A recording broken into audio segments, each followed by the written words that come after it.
Good morning. It's Tuesday, and you know I get them bright ideas, so I decided that I wanted to create a YouTube fad called March Madness. So March Madness to me will be that I post every day in the month of March. And I think that's really good because I'm doing the 12-week year, if you caught my video yesterday, and I will be ending my year at the end of March. So I'm just gonna go mad on everything with my weight loss, with my goals, and just end this year with a bang. So I'm gonna come with a video telling you what I've decided to do for March Madness. But one thing that I am gonna do is try to post every day in the month of March. So today is February 28th. We've already posted yesterday, and why put off tomorrow what you can do today? So we just gonna start yesterday because I posted yesterday and I'm posting today, and we just gonna keep the rhythm going. I wanted to have 500 subscribers. I said by April. I don't know if that meant the middle of April, before April, but I need to up these subscribers. I need 200 more subscribers. So the best way to do it is to put out more content. So I will be chatting with you in the mornings. I will be showing you how I use my iPads in class. I think I'm going to show you the platforms I'm using in class. I'll also show you some of the strategies that I am using to help my students get ready for state tests.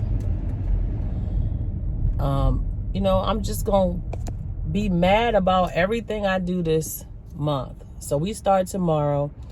I just got to get mad about these fitness goals. I need to lose 20 pounds. People say, oh, that's extreme. You're supposed to use 1 pound a week. I ain't gained 1 pound a week. Shit, sorry. Well, I wanted to discuss with you all some things that's been going on in my classroom, and I think my students are hilarious, right? They just have me laughing. So yesterday, I was talking to a student, and I'm going to insert a clip before I go over it. So you just stay tuned and take a look at this clip. Why are you not doing your work? You asked for this class. I thought it was an old people class. What you mean by old people? You thought I was old and now you weren't going to be doing no work? Yeah. All right, did you see it? Oh my goodness. Could you hear what he was saying? He was like, no, I was like, why are you in this class? You asked to be switched to my class. I am known around my school. I give homework. I show up at your class. They have a list of things they can say about Miss Kent. And you chose to be switched to this class, knowing you don't want to do no work, knowing you're a hall walker, knowing I'm going to chase you down. And this boy looked at me, as you saw in the clip, and said, I thought this was an old person's class and we weren't going to be doing no work. And then off camera, he even went on to say, I thought you was going to give me my grade. Like it was just going to appear. I don't know what you teachers have been doing in your classrooms prior to these kids getting to high school. But let me tell you, I do not give grades. I do not even give points unless you putting forth effort. You will earn every point I give you, which means, yes, you can redo it. You can do test corrections and get half the points back. But I am not giving these kids anything. The world is not going to give them their paycheck if they're not working. We are coddling these kids. We are giving them a false sense of perception, especially in the inner schools. I'm sorry, I'm calling it out. We not begging nobody to do their work. I got to give a child a 50, and they didn't even put matter of fact, I got to give a child a 50 who never even stepped foot in the school. What sense does that? Oh, we want to give them a chance. Give them a chance at what? Failure? Nobody in the world giving them half of their paycheck if they don't show up. Wouldn't that be lovely, right? I'm adamant about this. This is a pet peeve of mine because set the standards high and these kids will rise to it. You can see how passionate I am about it. I have standards, and I don't care if every teacher in this school is not doing what they're supposed to be doing, I'm going to do what I'm supposed to be doing. So, on that rant, I'm going to tell you, I don't know how many, I'm going to say 5 things that I do in my classroom that I set the standards for my students. Number 1, A students do not turn in work late.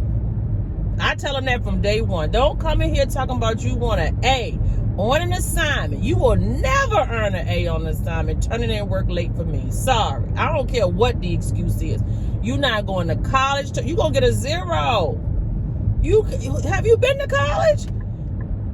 No, you not turning in an A. You're not even getting a grade. So number 1, A students don't turn in work late. F students on a test, you ain't getting higher than a D. If you do, it's false data. Number 3, I will help you rise up to an A and give you the steps to do it. So what does that mean? Okay, I don't believe in testing students as soon as they finish a skill they have not mastered yet. You wasting your time, unless you just teaching geniuses.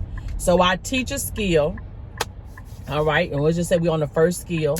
So we teach that skill, and then what we do is have maybe a review day at the end where you should be given an assessment, and then we start the next unit, or just go into the next unit, however you want to do it. I usually just, now at this point, I just go into the next unit. When I start that new unit, all my homework, snapshot, reviews, independent practice is all on what I just taught. I give no independent practice. I give guided practice. I give direct instruction on something I'm still teaching. They haven't girl, you would drive yourself crazy trying to answer 50 million questions and you haven't even finished thoroughly giving them what they need. So I'll teach that unit. When that unit is over, I'm on my second unit now, I'm going to have a review day. Now, my review day is not on what I just taught, but it's closing out the unit that I taught at first. Then I'm going to test them on that first unit because now they had the week or 2 of me giving instruction and they've had practice while I was teaching the other subject. I'm drilling, I'm doing small groups, I'm quizzing to see if they know it. I'm doing all of that. I'm doing chants. My kids chant in my class. That means repeat what I say or answer questions in a uniform method. So anyway, so we got that out the way. So now when I start the 3rd unit, I got 2 skills in rotation. Okay, and you got to figure how that works for you. I really don't do no alternate day. I just kind of focusing more on the unit I just taught. So most of the homework, snapshots, and all of that is going to be on the unit I just taught. And that unit I already taught, it might be an exit ticket. Okay, so for instance, I'm still trying to get my kids through translation, but I've already taught polynomial. So I gave a polynomial 1 question exit ticket, and okay, they got it. So today they get a subtraction. So then I can just kind of gauge, and now I'm about to go and review for that skill, and that's how I'm rotating them in and out. Okay, and so you want to make sure that you have a clear plan. Because I've heard so many, Miss Kim, what you teaching? How you going to do that? How do you get the remediation? How do you get the scores? You have to plan this thing out. I literally take a blank calendar and you say, okay, I'm going to teach X, Y, Z. But here's the kicker. You can't get so stuck on the calendar when you see a need in your class that you don't stop, address, and then move on. See, I'm not slaved to a curriculum when I know what my kids need, because why keep throwing stuff at them and they haven't mastered it? And you got to be on that remediation. So the next thing that I do is a 30-minute remediation every day. Once I've taught 1 or 2 skills, we go into remediation mode, and I have soldiers helping certain kids. So the kids that already finished the assignment. So let's back up. We're in 30-minute remediation. I pull up an assignment. 50 kids haven't done it. over the course of whatever classes. So I make a list of those students. And then I turn around and assign people who did finish and can help and do understand it to start helping them. And we just spend 30 minutes studying it. It's like a well-oiled machine, the girl said. I said, okay. I was observed last week. She was like, this is a well-oiled machine. And let's just be clear. I don't do this by myself. I have a co-teacher that we've been working together for 5 years. So I don't take the credit, even though my name is on their thing. And people sometimes forget that I have a co-teacher that's on the same level as me. And so we in there together fighting this battle. And that's one of the other videos that I will be bringing to you all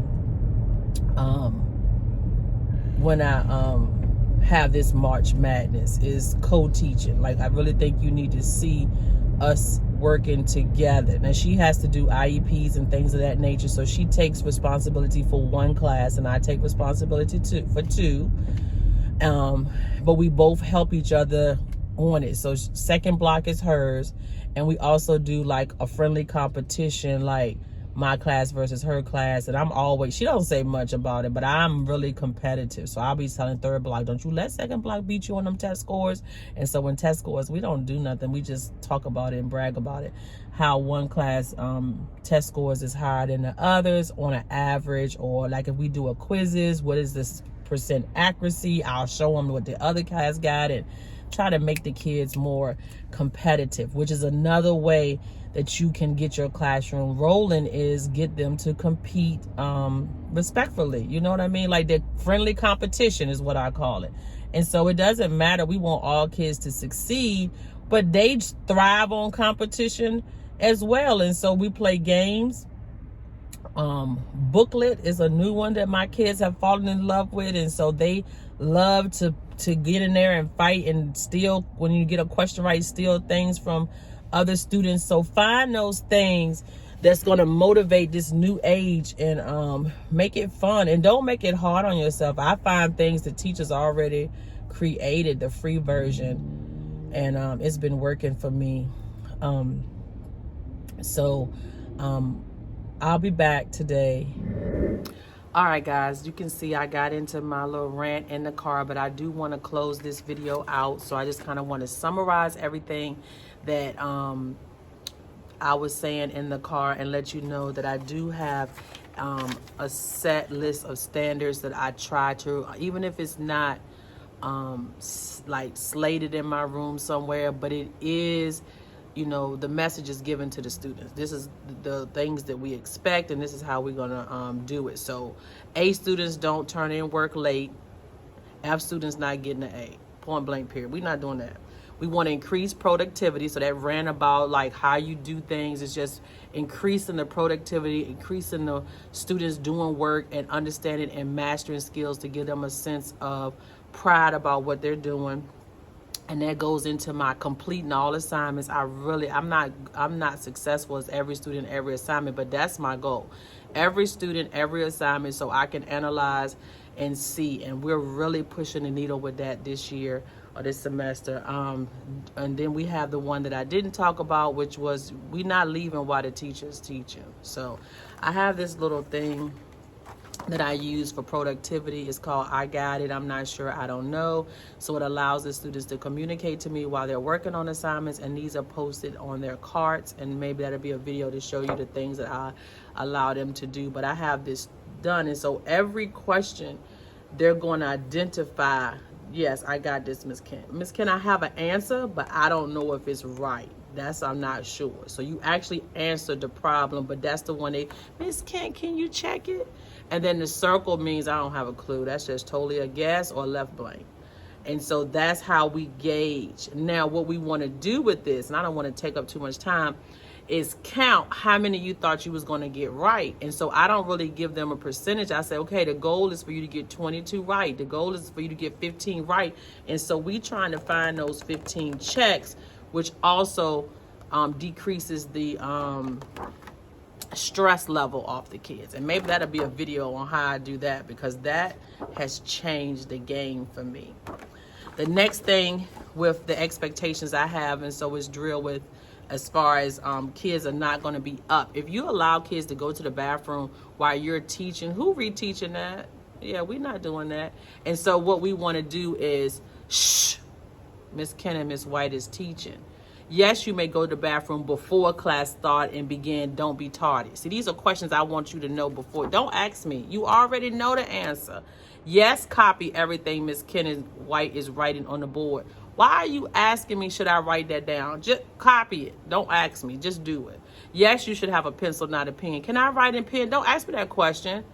It's right here. So take those things that you know the answer to and write them down, because not you don't know them. Take those things that you know they're going to ask and write them down.